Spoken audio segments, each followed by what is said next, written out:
Imagínalo por un momento. Noviembre de 1923. Una panadería cualquiera en el corazón de Berlín. Detrás del mostrador, una pizarra anuncia el precio de una hogaza de pan. 200.000 millones de marcos. No 200, no 200.000. 200.000 millones por un pedazo de pan. Delante de ti, una mujer empuja una carretilla, pero no para llevarse la compra a casa. La carretilla es para transportar el dinero con el que pagará 1 litro de leche. Cuando por fin llegas al mostrador, el panadero tacha la cifra y escribe otra encima: 250.000 millones. El marco alemán acaba de perder casi 1/3 de su valor en los 12 minutos que llevas haciendo cola. No es una escena de ciencia ficción distópica, es historia documentada, es la República de Weimar. Y lo que quizá te resulte más inquietante es que no fue una anomalía. Ha vuelto a ocurrir una y otra vez, bajo cielos distintos y con nombres distintos. Venezuela, 2018. Una docena de huevos llegó a costar 7 millones de bolívares. Zimbabue, 2008. Para subir a un autobús hacía falta un billete de 100 billones. Líbano, 2023. La libra perdió el 98% de su valor en apenas 4 años, y médicos que habían estudiado una década terminaron ganando menos que un portero. Y aquí viene la pregunta que debería quitarnos el sueño. No es si una moneda puede fracasar. La historia ya respondió a eso hace mucho tiempo. La pregunta es ¿cuándo? La vida media de una moneda fiduciaria, según los registros económicos, ronda los 27 años. El dólar estadounidense, tal como lo conocemos hoy, desconectado por completo del oro, existe desde 1971. Haz tú mismo la cuenta. Entonces, la verdadera cuestión es otra. Cuando las reglas del dinero se reescriben de la noche a la mañana, cuando la confianza se evapora y los ceros se multiplican en los billetes, ¿qué es lo que conserva su valor? ¿Qué sobrevive y qué se convierte en polvo? Durante semanas revisé los expedientes de un siglo de catástrofes monetarias. Weimar, Venezuela, Líbano, Zimbabue, Argentina, Hungría después de la guerra. Y de esas autopsias financieras emergió un patrón sorprendentemente nítido. No son teorías, son hechos comprobables. Al final de este recorrido sabrás exactamente qué 5 activos resistieron el fuego cuando los imperios ardieron y cuáles se evaporaron más rápido que la tinta de un billete en hiperinflación. Antes de abrir los expedientes, conviene entender algo. El colapso monetario no es un accidente caótico, es un proceso con etapas, casi matemático en su previsibilidad. Primero, un gobierno gasta mucho más de lo que recauda. Segundo, para cubrir la diferencia, imprime dinero. Tercero, el poder adquisitivo de ese dinero empieza a erosionarse lentamente, después a toda velocidad. Cuarto, la gente deja de confiar y busca refugios alternativos. Quinto, el sistema colapsa por completo. Siempre es la misma secuencia.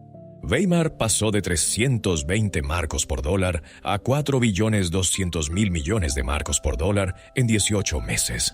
Venezuela pasó de 10 bolívares por dólar a más de 1 millón en una década. Líbano, de 1.500 libras por dólar a casi 90.000 en 4 años. Mismo guión, mismos personajes, mismo desenlace. Entonces, ¿qué sobrevivió? Empecemos por lo más evidente, y sin embargo, lo que la mayoría sigue sin poseer. Los metales preciosos, el oro y la plata. Los activos que ningún gobierno puede imprimir y ningún banco central puede diluir por decreto.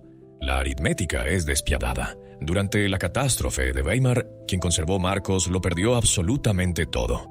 Quien conservó oro mantuvo intacto su poder adquisitivo. Una onza de oro compraba la misma cesta de bienes antes, durante y después de la hiperinflación. La moneda cambió, el oro no. Lo mismo ocurrió en Zimbabue cuando el régimen de Mugabe imprimió aquel billete de 100 billones. Lo mismo en Venezuela, mientras el bolívar se convertía en papel para envolver. Y lo estamos viendo ahora mismo en Turquía, donde los depósitos en oro en la banca local se duplicaron en apenas un trimestre. Los turcos reconocieron el patrón. Inflación desbocada, devaluación sistemática, y huyeron hacia el único activo que ha sobrevivido a todos los derrumbes monetarios conocidos por la humanidad. Hay algo que los críticos del oro nunca terminan de entender. El oro no necesita hacer nada. No necesita generar beneficios trimestrales, no necesita repartir dividendos, no necesita crecer. Su función consiste precisamente en no ser manipulable. Cuando la oferta de papel moneda se multiplica sin control, el poder adquisitivo de cada billete cae. El oro, cuya oferta no puede expandirse a voluntad, se vuelve automáticamente más valioso en términos relativos. No porque cambie él, sino porque cambia todo lo demás. Durante la crisis financiera de 2008, el oro cayó al principio por la sed de liquidez, pero una vez asentado el polvo, subió 166% en menos de 3 años. La plata hizo aún mejor papel, con una subida del 448%. Durante la estanflación de los años 70, el oro se desplomó casi a mitad de la década, para luego multiplicarse por más de 5 en los 3 años siguientes. El mecanismo es elemental. Los metales preciosos no son una apuesta especulativa. Son un seguro contra el fallo del propio sistema monetario. Se poseen no para que hagan algo, sino precisamente para que conserven el poder de compra cuando todo lo demás arde. El segundo superviviente es casi una válvula de escape. Las divisas extranjeras fuertes. Cuando la moneda propia agoniza, la vía de emergencia pasa por tener en las manos la moneda estable de otro. Te llevo a Beirut, octubre de 2019. Eres enfermera. Has ahorrado $50,000 a lo largo de 10 años de guardias interminables y los tienes depositados en libras libanesas, porque durante 22 años el tipo de cambio se mantuvo anclado en torno a 1.500 libras por dólar. Parecía la estabilidad hecha moneda. Y entonces el ancla se rompe. En agosto el mercado negro marca 1.600. En abril del año siguiente 3.000. En marzo del siguiente 14.000. Hacia 2025, el cambio oficial roza las 90,000 libras por dólar. Aquellos $50,000 de ahorro, convertidos a libras, valen ahora apenas 1,000. El número en la libreta del banco apenas cambió. Tu vida entera se esfumó. Ahora imagina a tu compañera de planta, otra enfermera con el mismo sueldo.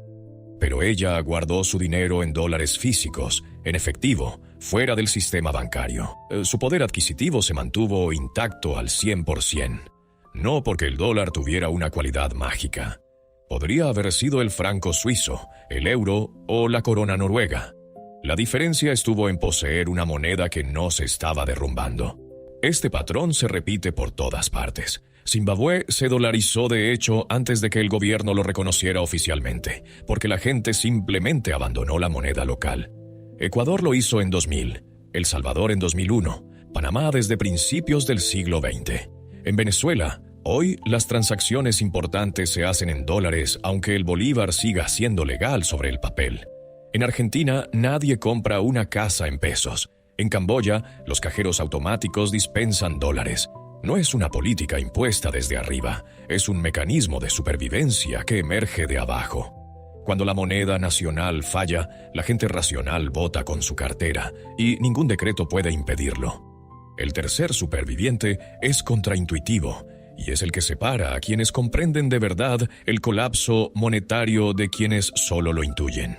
La renta variable productiva, las acciones de empresas reales con activos reales. Aquí viene lo que desconcierta a la mayoría.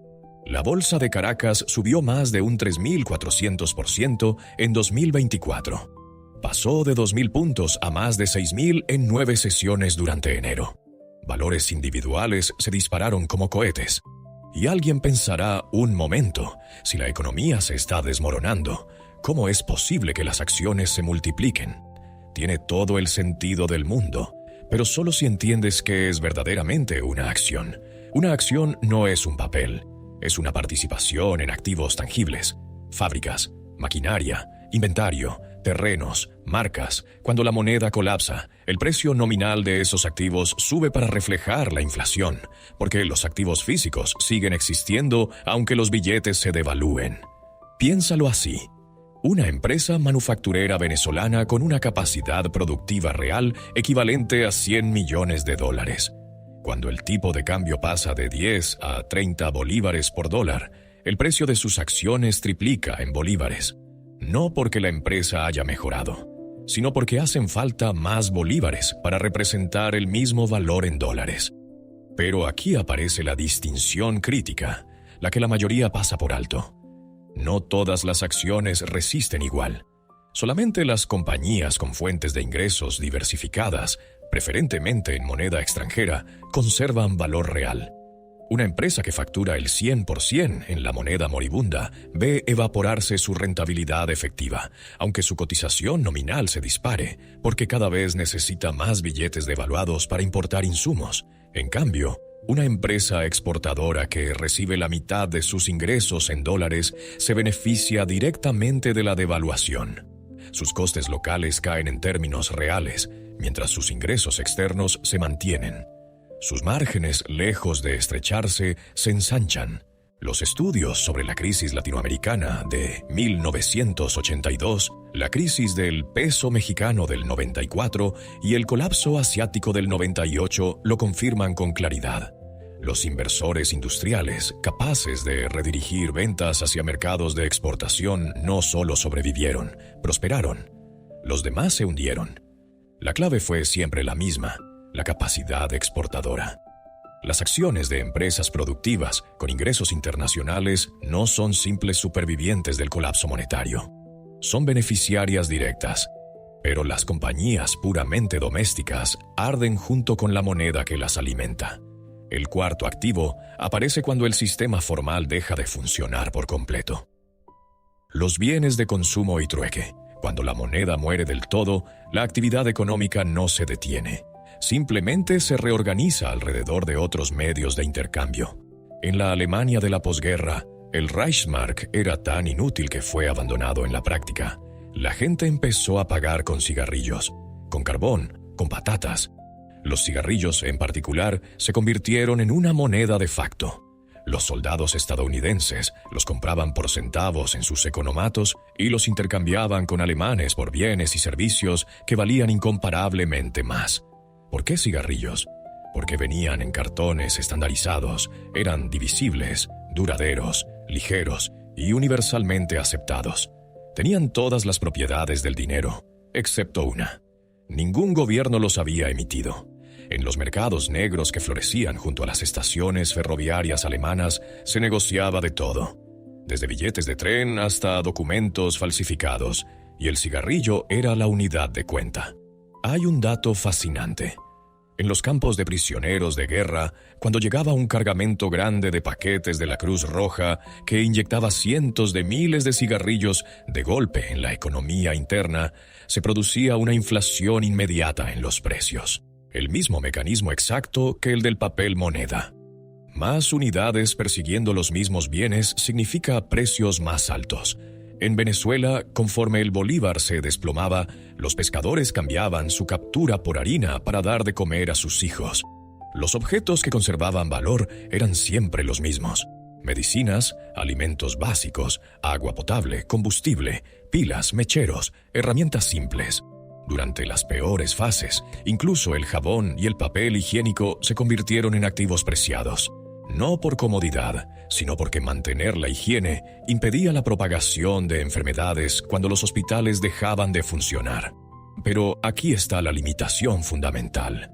Los bienes de consumo se consumen. No sirven como depósito de valor a largo plazo. No puedes construir un patrimonio sobre cajas de aspirinas y pilas. Son tácticos, no estratégicos. La asignación óptima reserva una porción pequeña para necesidades físicas inmediatas durante las fases agudas de la crisis, mientras el grueso del patrimonio permanece en activos que no se consumen al usarse. El quinto superviviente está anclado al suelo literalmente: la tierra agrícola, el depósito inmóvil de valor que produce lo único que los seres humanos no pueden dejar de necesitar: comida. Durante la Gran Depresión estadounidense, las familias campesinas tuvieron ventajas de supervivencia evidentes frente a los habitantes urbanos. Cultivaban huertos, conservaban frutas de sus propios árboles, tenían vacas lecheras, gallinas para huevos y carne. Podían prescindir de ropa nueva y de bienes manufacturados, pero había una restricción brutal que no desaparecía. Seguían necesitando efectivo para pagar impuestos y deudas bancarias. Esta tensión se repite en cada colapso moderno. En Venezuela, quienes poseían tierras productivas mantuvieron la capacidad de generar alimento independientemente del caos cambiario. Quienes poseían locales comerciales urbanos se enfrentaron a inquilinos incapaces de pagar rentas en ningún sentido significativo. La tierra produce calorías. El ladrillo urbano produce alquileres denominados en una moneda que muere. Las calorías ganan siempre, pero la tierra agrícola tiene vulnerabilidades severas que conviene conocer con honestidad. La primera es su absoluta iliquidez. No puedes trasladarla, no puedes venderla rápido, y si las circunstancias políticas se deterioran hasta el punto de que poseerla se vuelve peligroso, quedas atrapado. Zimbabue, año 2000. El programa de expropiación de Mugabe revocó por decreto los derechos de propiedad de los agricultores comerciales. Las fincas fueron redistribuidas sin compensación. Operaciones sofisticadas, construidas durante generaciones, fueron desmanteladas en meses. La producción agrícola del país se desplomó un 60% en una década, y el valor agregado de las fincas cayó un 75% solo entre 2000 y 2001. La segunda vulnerabilidad es fiscal. La tierra no se esconde. Los gobiernos saben exactamente dónde está y pueden grabarla hasta asfixiarla. Un propietario puede verse forzado a vender a precio de saldo simplemente para reunir efectivo con el que pagar los impuestos territoriales. La tercera consideración es estratégica. La tierra que produce cultivos exportables, vendibles por divisa fuerte, es muy superior a la tierra que solo produce para el mercado interno, cuyos pagos llegan en moneda condenada. La conclusión práctica es clara. La tierra agrícola mantiene un valor fundamental gracias a su capacidad de producir alimento, pero es menos líquida y más vulnerable a la interferencia gubernamental que los metales o las acciones portátiles. Ahora hablemos de lo contrario, de lo que se convierte en cero. ¿Por qué entender que fracasa es tan importante como saber que sobrevive? En primer lugar, con diferencia, la renta fija denominada en la moneda que se desploma, los bonos, las letras del tesoro, cualquier instrumento en el que tú eres acreedor de un estado en quiebra. En Weimar, los tenedores de bonos alemanes vieron sus inversiones convertirse literalmente en nada, porque los marcos con los que se pagaban los intereses y el principal ya no compraban ni el papel en el que estaban impresos. En Argentina, tras el corralito, los bonistas sufrieron quitas nominales del 70%, y ese valor reducido solo pudo cobrarse después de años de litigios internacionales. El problema es estructural, no accidental. Un bono es un derecho a recibir una cantidad de la misma moneda que está colapsando. Cuando esa moneda deja de valer, el derecho también deja de valer. No es un fallo del mercado, es una consecuencia lógica inevitable. Lo segundo que se evapora son las cuentas de ahorro en moneda local depositadas en sistemas bancarios en quiebra. Los depósitos libaneses en libras perdieron más del 95% de su valor, mientras el saldo nominal permanecía idéntico. Una persona que depositó sus ahorros en 2019 conservaba apenas el 2% de su poder adquisitivo original 5 años después. La cifra no se movió. El valor desapareció. La historia es inequívoca. Ser acreedor de un Estado fallido es la vía más rápida hacia la destrucción total del patrimonio. ¿Dónde vemos hoy estas señales de advertencia? Porque el reconocimiento de patrones solo sirve si permite identificar la trampa antes de que se cierre. Irak atraviesa una crisis de liquidez en efectivo, con restricciones severas a los retiros bancarios, el dinar devaluándose en el mercado paralelo y ciudadanos desconfiando masivamente de sus bancos. Eso es comportamiento de fase 3. Turquía ha visto cómo los depósitos en oro se duplicaban en un solo trimestre, mientras la inflación erosiona los ahorros a ojos vista. Eso es fase 4. Líbano ya cruzó la línea. Colapso ejecutado al 98%, sistema bancario técnicamente insolvente. Fase 5 consumada. Y luego está el elefante en la habitación. Estados Unidos acumula una deuda de unos 38 billones de dólares. La relación entre deuda y Producto Interior Bruto se expande de forma insostenible. Los intereses sobre esa deuda superan ya el gasto militar. la cuota del dólar en las reservas internacionales ha descendido desde aproximadamente el 80% en los años 70 hasta cerca del 60% actual. Es exactamente la misma trayectoria que recorrió la libra esterlina durante su declive como moneda de reserva mundial. En 1913, el Reino Unido era el mayor acreedor del planeta. 40 años después se había convertido en deudor neto, y el dólar había tomado su lugar. El patrón es visible para quien esté dispuesto a mirarlo sin parpadear. La verdad incómoda es esta: el colapso monetario no es una hipótesis lejana, es la norma histórica. La vida media de una moneda fiduciaria es de unos 27 años. El 99% de todas las monedas que han existido ya no existen. La pregunta no es si tu moneda fallará. La pregunta es si habrás tomado las decisiones necesarias para atravesar el momento en que lo haga. Los 5 supervivientes son los mismos en cada episodio desde Weimar: los metales preciosos como reserva universal de valor, las divisas extranjeras fuertes como válvula de escape, las acciones de empresas productivas con ingresos en moneda estable como beneficiarias de la devaluación, los bienes de consumo y trueque como liquidez táctica cuando el sistema se congela, y la tierra agrícola como generadora incansable de calorías. Los 2 grandes perdedores también son los mismos: la renta fija en moneda local y los depósitos bancarios en esa misma moneda. La lección no es abandonar todo lo propio, ni convertirse en un superviviente atrincherado acumulando lingotes en un búnker. La lección es que la verdadera diversificación exige poseer distintas formas de valor que respondan de manera distinta al fallo de un sistema monetario. Una cartera compuesta exclusivamente por activos de un solo país enfrenta un riesgo catastrófico si ese país sufre una crisis cambiaria.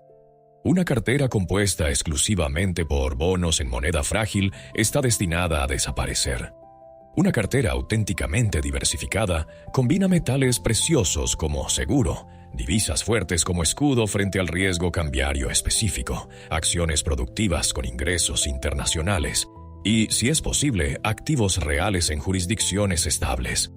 Las señales contemporáneas en Irak, Turquía y Líbano demuestran que las crisis monetarias siguen siendo una posibilidad plenamente viva. El dólar sigue de pie, sí, pero la historia aporta evidencia abundante de que esa estabilidad no puede darse por descontada indefinidamente. El enfoque prudente no consiste en entrar en pánico, consiste en reconocer el patrón y actuar en consecuencia.